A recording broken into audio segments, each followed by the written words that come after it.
Hello everyone, BrickHorizon here, and today I have one of the coolest TIE variants out there, the TIE Avenger, now in minifigure scale. If you've seen the original short on this, then you'd know that I've been working on this for a while. I've needed to make a lot of modifications to the original build to bring you the best experience while building. Unlike my other models, this one is now available on BrickVault, so you won't find this one on Rebrickable, but you can find it on their official website through the link in the description. I'll also be going into much more detail than they did, so stick around to see the whole build and explanations. I do have this model, albeit unfinished, in real life so that I can make sure everything works. They've also done extensive testing at BrickVault to make sure that it's perfect. With that out of the way, let's get into the review of the TIE Avenger.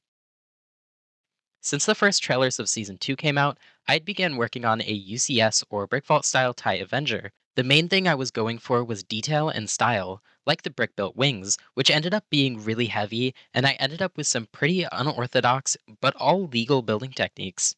The instructions begin with the cockpit and then the stand where you attach the massive wings.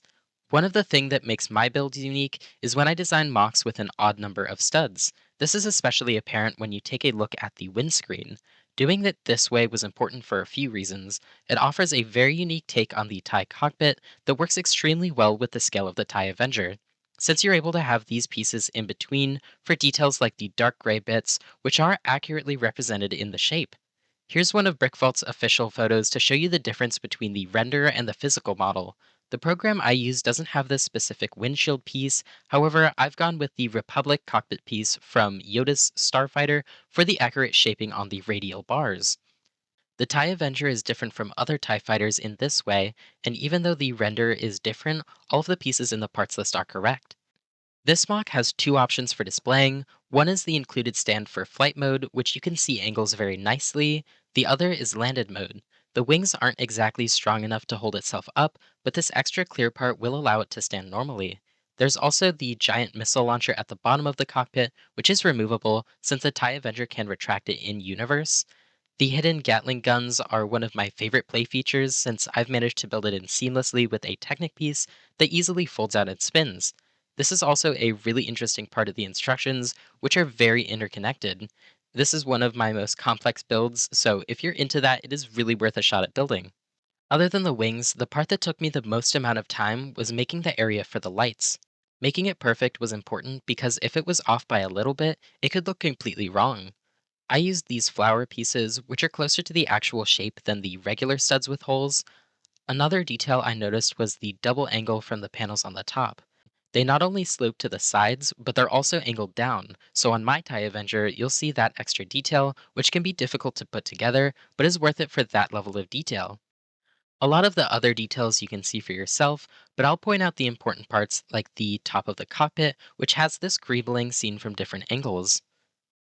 There is also an extra window in the back which most people didn't notice. There are also some more angling that was difficult to get in place. Most of the interior is brick built for stability, with details like these angled panels being put in place after the structure is built. The TIE Avenger is one of the few TIE variants with a hyperdrive, so I've included some extra pieces to either display it with the engine glow on or off, so you can have either these grills or the transparent blue pieces. There are three ways to get into the interior. The first one is the windscreen, which opens up like any other to show off the display and custom chair that I built that matches the one from the show. I also took advantage of the extra dark gray pieces on either side and used them as display pieces for flying the ship. The characters in universe would enter through the back, so I've included the door that opens with stairs to climb up into it. But the main way that you'd probably be loading and unloading minifigures is through the top. You can remove the entire roof to get in and access the driver's seat and two passenger seats. Including these extra seats was one of the main details I wanted since it was going to be a larger minifigure scale ship. Getting all of it to fit was difficult, but I made it work and kept the build stable. The wings are another interesting part, as the connections are made with these round pieces. Most tie mocks will brick build this part, but I wanted to make sure it was as smooth, round, and accurate as possible, and to use these thin parts for the darker line details. There is one main axle going through the arms of the wings, but that's not the only support. There are some other axles to stop it from wobbling as much as it normally would. If you've seen BrickVault's review, you'll know the wings do wobble a lot, and like I've said earlier, they are heavy for a few reasons. Firstly, they are brick built, so it doesn't just use plates, but this allows it to be smooth and have no anti-stud showing. This version was much more difficult to design than their other brick-built wings since those are mostly straightforward, but I needed to accommodate for the extra panels on the sides. Unlike their other TIE variants, this one has a different design on the inside and the outside. I mainly took inspiration from their TIE Advance, which uses similar techniques to get the gray details on the outside and the black on the inside. The main difference is that the structure is swapped, with there being black on the inside and the other colors being on the outside. While I could have done it the opposite and just copied their version, it wouldn't have been as accurate. The black on the inside is in line with the gray outline, and the actual panels on the outside are raised. While it isn't super thin, the level of detail isn't seen anywhere else.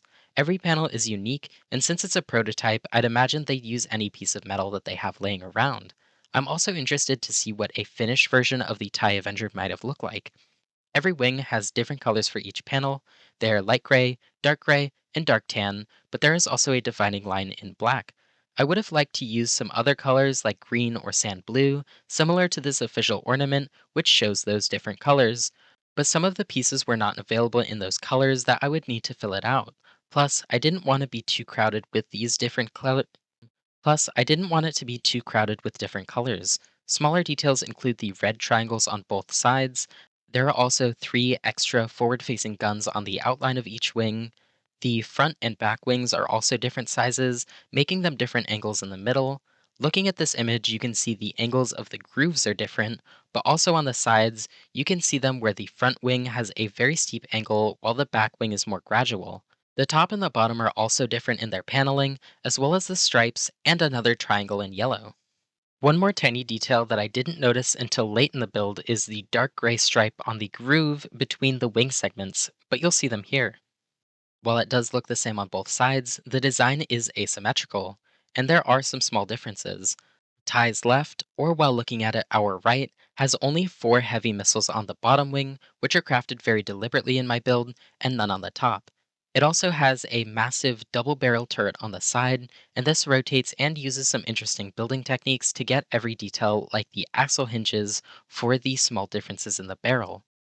On the opposite wings are 6 smaller missiles on the top and bottom, or 12 in total, with no turret on the side, instead being replaced with tire spokes. You also get a better look at the detail on this, which took a lot of back and forth changing to make sure everything was stable and looked accurate. In the middle are these extra parts with these light up pieces and skate pieces. One final detail that I'm not sure if anybody noticed is the difference in the gap between the front and the back wings. This is because of the shaping of the wings themselves. The back part is straightforward and mostly flat, while the front actually takes inspiration from the original TIE Interceptor. It's a small detail that you might not notice normally, however, it is apparent in the UCS LEGO TIE Interceptor, which uses the newer 2x4 modified slope. This is also how I built my playscale version of the TIE Avenger, which I've previously made reviews on. This one uses the snot technique with brackets, and this is the main support of the wing build. It also allows for extra detail of there being different colors like these dark gray parts.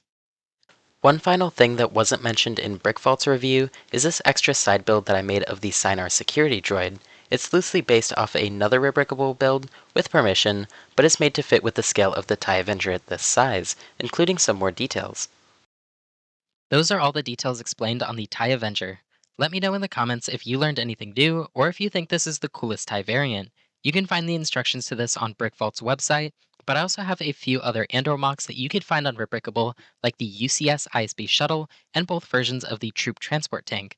Don't forget to like and subscribe for more custom LEGO mocks, and I will see you all next time.